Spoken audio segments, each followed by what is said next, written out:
Hello everybody and welcome back to the new VR news. As always, I am Mateo311 and this is your channel for everything VR related. We're going over a bunch of new upcoming game releases. Some of your favorite titles just got even better. There's updates for 2 huge VR mods, but even bigger than that, we're checking out the true future of some VR technology. This includes controller-based full body tracking for the Quest, creating studio quality mixed reality content with your existing VR equipment, and how Project Cambria will be a big part of the XR future, just not for gaming. Now there are of course links and timestamps to everything we'll be discussing down in the description, but before we jump in, this video is brought to you by Kiwi Design, one of my favorite sites for VR accessories. They just released some brand new Quest 2 hand straps that'll give you that Valve Index feel and allow you to completely let go of the controllers. They also have plenty of other accessories like controller weights for those of you who work out in VR, cable management systems, and my favorite accessory, their super durable and extra comfy Quest 2 Elite strap. There are links down in the description, and don't forget to use discount code Mateo311 for 5% off and to help support this channel. Okay, so starting this video off with new and upcoming releases, I do have to take a minute to spend on Cities VR.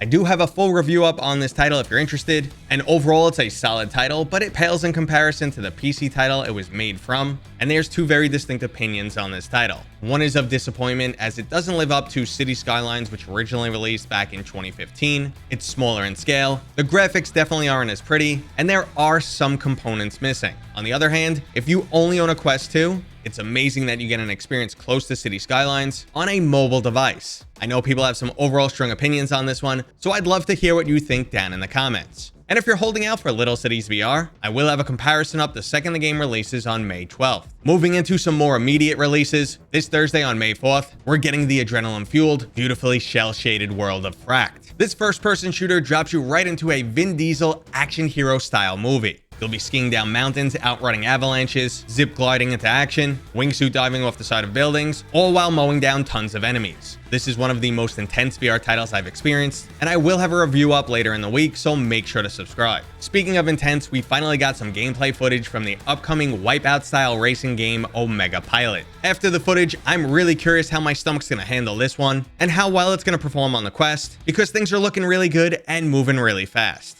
This title will be releasing on May 12th in early access on Steam, but will also be available for the Quest via App Lab and SideQuest. In other upcoming Quest news, were you a fan of Wallace and Gromit? Well, if that's a no, don't worry, you're not alone. You're either too young or not British. Similar to last year's release of Sam and Max, this time it's virtual, the dynamic duo Wallace and Gromit are getting their own VR experience. Dating back all the way to the 1980s, Wallace and Gromit featured some slapstick, comedy-driven, stop-motion animation that has the potential to truly shine in VR. I'm not sure the Quest 2 is the right demographic for this title, but then again, Sam and Max, this time it's virtual, was well received, and we'll find out more when the title releases sometime in 2023. But while we're waiting around, we have updates to plenty of your favorite titles, starting with After the Fall, bringing the Shock and Awe. Available right now as a free update, we have a new handheld shockwave device, a rage booster consumable, a Tommy gun, some warheads, and a new free-for-all PvP map. Now this is part of the Frontrunner season that has already introduced an LMG, a revolver, new maps and enemies, and finally some customizable avatars.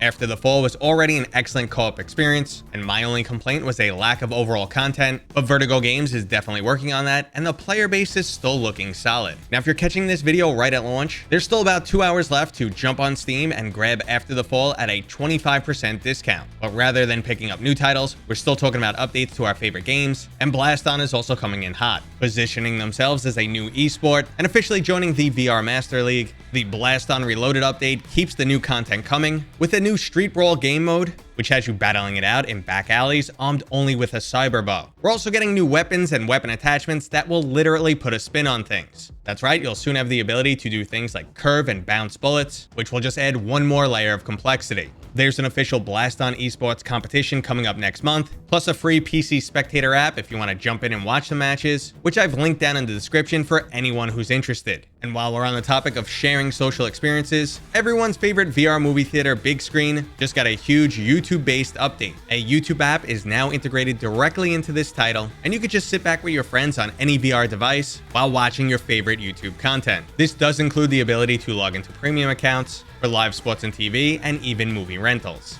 Now, as a PC user, it might not feel like a major update, as we previously had access to YouTube content, but we were forced to mirror our desktop. The native YouTube app inclusion is a huge step forward, especially for Quest owners. Okay, so our last gaming update is the Arcade Attack update for Zombieland Headshot Fever. This surprisingly good on-rails wave shooter that plays a lot like House of the Dead now features a new roguelite-style gameplay mode, more suited for some quick pick-up-and-play action. The new Arcade Attack gameplay mode drops you into 5 randomly selected levels, allowing you to earn in-game currency during these missions, which can be used to buy new weapons, perks, or even extra health. At the end of the run though, it's still all about getting the top score. Now this title wasn't exactly my style, but it is undeniably fun, and I do want to check out this new update which is currently available. Now before we get into the future of VR hardware, I do have to mention 2 outstanding VR flat screen mods. The first one being the Two Forks VR mod for Firewatch is now officially considered complete. It's currently at version 1.0 and in maintenance mode,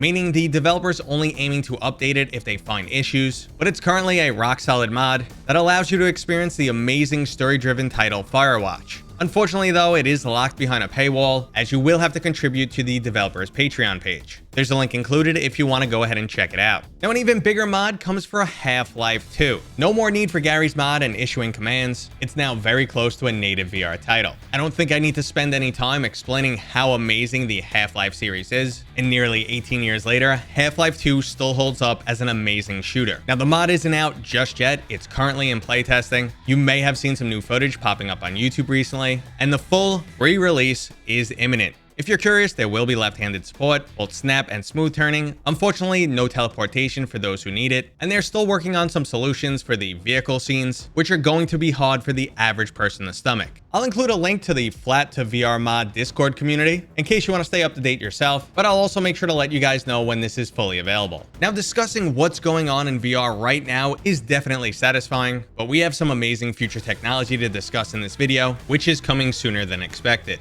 I hate when that happens. Last year, Meta maybe pushed it a little bit too far, telling us this grand vision of the metaverse, where every aspect of our day-to-day lives would be digitized. I'm glad to see them scale back this messaging a bit, both at the Metagaming Showcase and recent public statements from Mark Zuckerberg. They're letting us know that this vision is still 5 to 10 years out, but we're now finally seeing all the technology that will make this possible. Before we get into the really exciting stuff, we do have to mention Project Cambria, mainly to reiterate Meta's public statements, how this is not a gaming-centric device. Unlike the Quest, Cambria is not for mainstream adoption. It will not be subsidized, so expect it to be quite expensive, and it's designed for developers and enthusiasts who push boundaries into AR and productivity applications. Basically, Meta wants to replace your laptop with one of these devices. And they're also aiming for a full ecosystem. We know that retail stores are on the way, and Meta's already involved in AR glasses. They have their Portal communication device, and leaks are also pointing towards the release of a smartwatch. So this is how they could squeak the metaverse into every aspect of our daily life, from work to socializing and even daily exercise. But we're yet to get into our digital presence, and that's where the new technology is really taking off. As previously leaked and then later confirmed, we know Meta plans to move tracking from the headset alone and onto the controllers. Now, while that might not sound like much of a change, we now have proof that it can be used for accurate full-body tracking. Coming from the Carnegie Mellon University and featured on the Future Interfaces group, we have real-life examples of controller-based full-body tracking. Now, currently, the most common solution for full-body tracking is external base stations combined with Vive trackers. Overall, this is an impractical and extremely expensive solution, which prevents mass adoption. Just like the Quest overcame external tracking needs, adding cameras to the controllers will do the same. Yes, there will be a reduction in accuracy, but once again, just like Quest controller tracking, for the average user, it will be good enough. And a simple solution is almost always the best one. Now, in this video, they show off some fun demos like Beat Saber, an O-shaped clone, acting as a goalie, and even some exercise-based use cases. Now, we know Meta will be putting cameras in controllers starting with Project Cambria, and it's almost guaranteed a feature like this will eventually be available on a product like the Quest 3. Now, putting our full body into the metaverse is only half of the equation, because until we have the Neuralink from Elon Musk or a full dive headset, we still have to pull the metaverse out onto our haptic senses. Carnegie Mellon University is at it once again, this time using ultrasonic waves to create haptic feedback on our faces. So you'll finally have the chance to go kiss your VR homies, and VR chat's definitely gonna get a lot more weird. All joking aside, new use cases for how we use VR, our overall level of interaction, the amount of haptic feedback we get, and huge increases to our virtual presence are definitely coming soon. eye tracking and full body tracking will be the new norm on future VR headsets, and there'll be an array of new ways to experience and interact with those virtual environments. While a lot of this is still years out, Meta is currently spending billions every single year to make sure that aspects of the metaverse overlap into our day-to-day lives. Now, while full-body tracking hardware will become mainstream, don't give up on your current tracking hardware because Vive is elevating it to the next level. For the first time in I don't know how many years, Vive has actually nailed something. While again, this is still more enterprise-centric and not for the average consumer, their new Mars Camtrack will take your existing Vive tracking hardware and allow you to create professional-grade mixed reality. Now, I was personally skeptical of this solution until I saw Sam Gorski from Corridor Digital taking part in their promotional material. He described their solution as the perfect combination of affordability and ease of use, which is all anyone can truly ask for. So if you're looking to take your mixed reality content creation to the next level, you might already have the vast majority of the hardware. Okay, everybody, that was today's new VR news. I hope you enjoyed it. If you did, go ahead and give me a thumbs up. If you're new here, please consider subscribing. And as always, I will see you guys on next time.